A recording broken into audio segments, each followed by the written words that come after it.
వారు కింద చెరువు లోపల నుంచి బుడగలు రావాలి. అట్లా ఒకసారి గట్టిగా చప్పట్లు కొట్టండి అందరూ గట్టిగా. ఇంకా మాట్లాడితే చేపలు ఎగరాలి ఇట్లా గట్టిగా. ఏమ్మా మనకి అద్భుతంగా జై తెలుగు అనే పార్టీని పెట్టారు. వినండి వినండి, తెలుగు భాష అంటే ఎంత ప్రాణం అయితే ఆ పేరు పెట్టుంటారు. కాబట్టి తెలుగు అక్షరాలతోటి శారదా అమ్మవారిని వర్ణిస్తూ ఒక అద్భుతమైన స్తోత్రం రాశారు.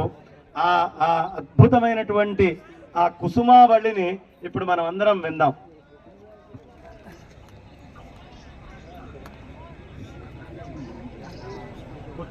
సీతారాములకు నమస్కారం.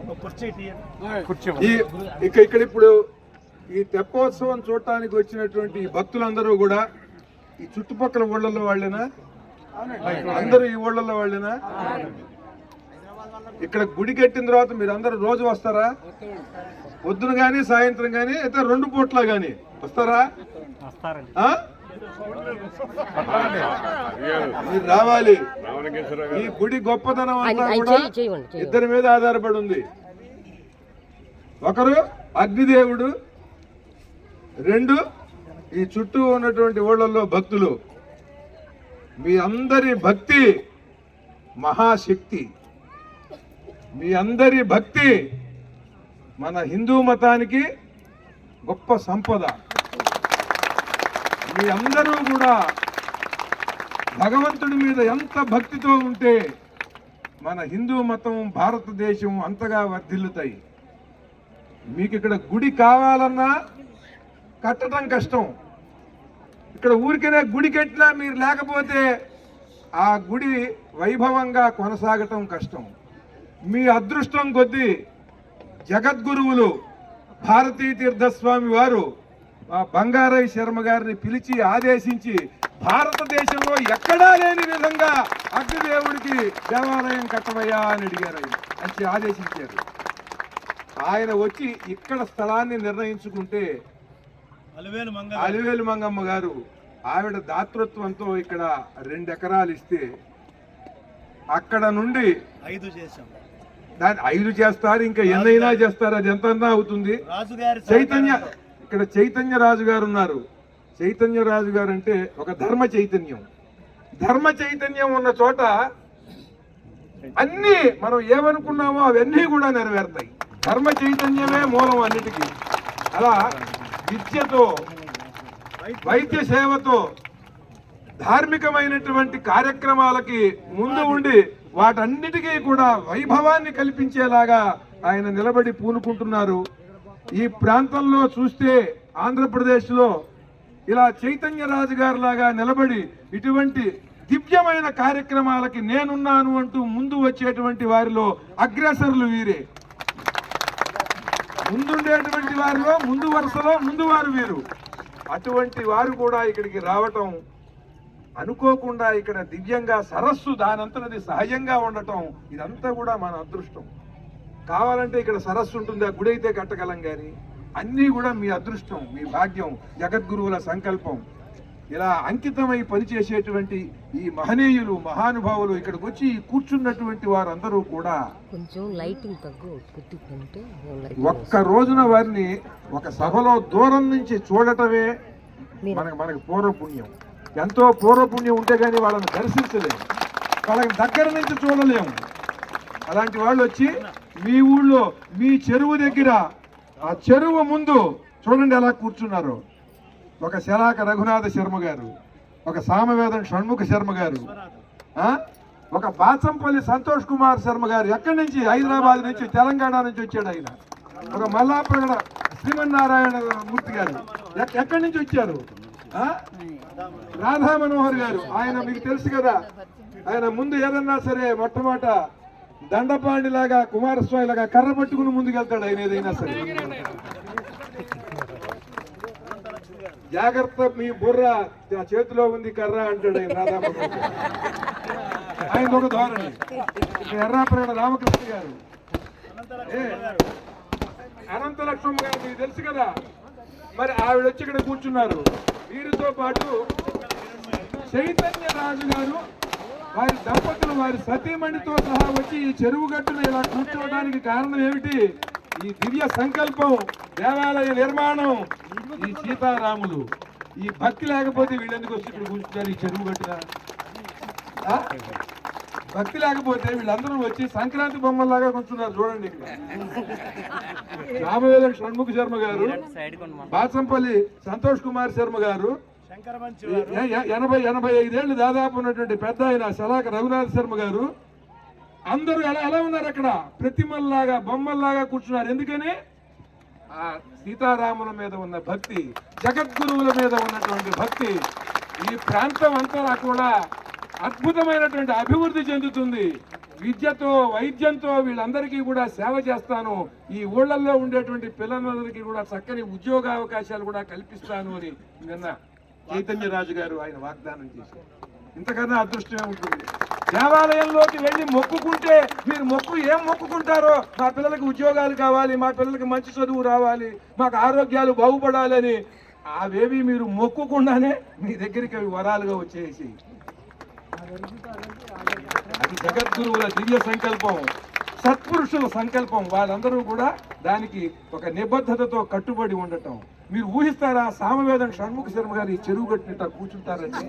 ఎవరన్నా ఊహిస్తారా? రాధా మనోహర్ దాస్ గారు వచ్చి ఇక్కడ నుంచుంటాడా? మీరు ఊహిస్తారా? ఈ చెరువు గట్ట చూస్తూ చోద్యం. ఆయన శృంగేరి పీఠానికి జగద్గురువులు అనేక విధాలుగా పరీక్షించి ఆస్థాన జ్యోతిష్యుడిగా నియమించారు ఆయన శంకరమంచి రామకృష్ణ శాస్త్రి గారు. ఆయన వచ్చి ఇక్కడ ఈ చెరువు గట్టు నుంచుంటాడండి రాత్రిపూట కూర్చుని ఇక్కడ. నిట్టల కిరణ్మయ్య గారు. కనుక వీరందరూ కూడా, గీతామూర్తి గారు, ఆవిడ బీజేపీలో ఒక మంచి మహిళా నాయకురాలు, తెలంగాణ ఆవిడ. ఇక్కడ ఎందుకు కూర్చున్నారండి? ఈ నాయకంపల్లి నిజంగా ఇది జగన్నాయకంపల్లి. మైలవరపు శ్రీనివాసరావు గారు మహనీయులు. ఆయన ఏదన్నా సరే సమయానుకూలంగా, నేను ఇన్ని నిమిషాలు మాట్లాడతానంటే 10 సెకండ్ల ముందే ఆపేసేటువంటి మహానుభావుడు అక్కడ నుంచున్నాడు. చూడండి, ఆయన అక్కడ నిలబడి ఉన్నాడు ఈ చెరువు గట్టున. కనుక ఈ సందర్భంగా మీ అదృష్టం ఇంత అంతా కాదు అని చెప్పడానికి ఈ విషయాలు చెప్పాను. ఒక్క పాట పాడి నేను ఇక కార్యక్రమానికి వారికి మైక్ ఇచ్చేస్తాను. నేను గుహుడు పాట విన్నారు మీరు. సీతారాముల్ని ఈ నావ మీద దాటిస్తూ ఆయన పాట పాడాడు. రామయ్య తండ్రి, ఓ రామయ్య తండ్రి, మా నోములన్నీ పండినాయి రామయ్య తండ్రి అని. అటువంటి పాటే రాసే అవకాశం నాకు వచ్చింది. అప్పుడు నేను కూడా ఒక పాట రాశాను. నీలాకాశము చెబితే నీలి వార్తనుకున్నా, నీలాంటోడున్నాడంటే నీళ్ళ మీద రాతనుకున్నా. నీలి వార్త అంటే పుకార్లు. నీలాకాశము చెబితే నీలి వార్తనుకున్నా, నీలాంటోడున్నాడంటే నీళ్ళ మీద రాతనుకున్నా. ఏటి గాలి చెప్పినా, ఏటి గాలి మాటనుకున్నా, ఏటి గాలి చెప్పినా, ఏటి గాలి మాటనుకున్నా, నమ్మలేకపోయానయ్యా రామయ్యా, నా కొద్ది బుద్ధి మన్నించయ్యా దేవుడయ్యా.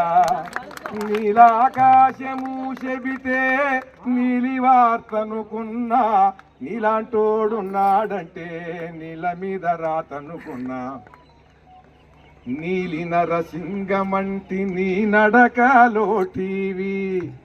నీలి నరసింహంలా ఉన్నట్టండి. మామూలు సింహాలు చూశారు వాళ్ళు ఆ అడవుల్లో, ఆ బోయలు. కానీ ఈయన నడుస్తుంటే నీలి నరసింహంలాగా ఉన్నాడు.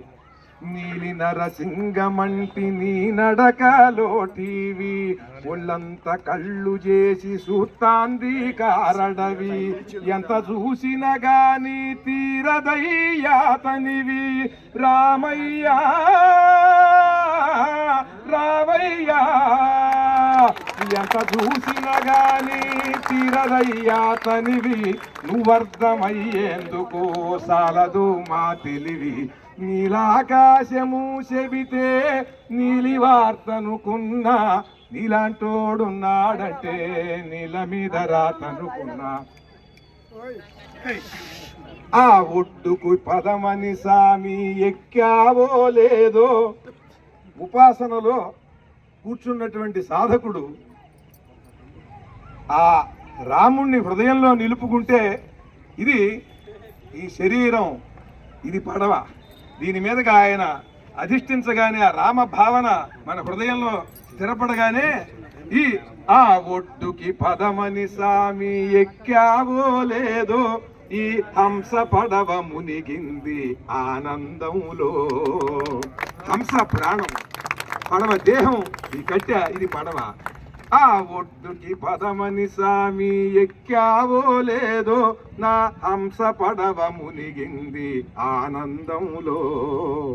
ఒడ్డు వచ్చేస్తాంది దిగుతావని దిగులుగుంది, ఒడ్డు వచ్చేస్తాంది దిగుతావని దిగులుగుంది.